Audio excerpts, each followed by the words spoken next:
How do I know if you're a casual fantasy football player? Here are the top things that casual fantasy football players say when they're evaluating players. Number one, this player is old, so that means they are going to fall off. Fantasy football isn't about drafting the rookies or the newest players. Sometimes you have to go with players who are in their prime or maybe towards the end of it.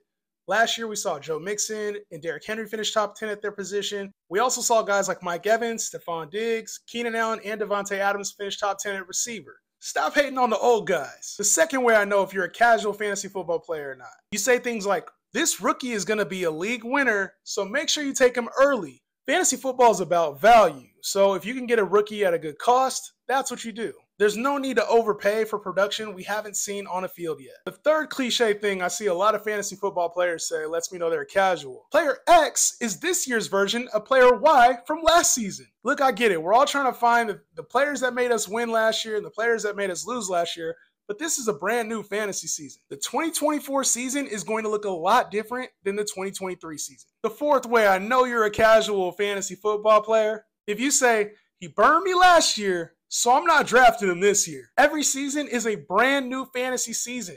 2 years ago, if you would have said that about Christian McCaffrey, you would have missed out on the top running back. The last way I know you're a casual is if you say, this one real football analytic shows that player X is good or bad. So that means they're going to be better or worse than they were in fantasy last year. You hear it all the time. Efficiency, getting open, average depth of target.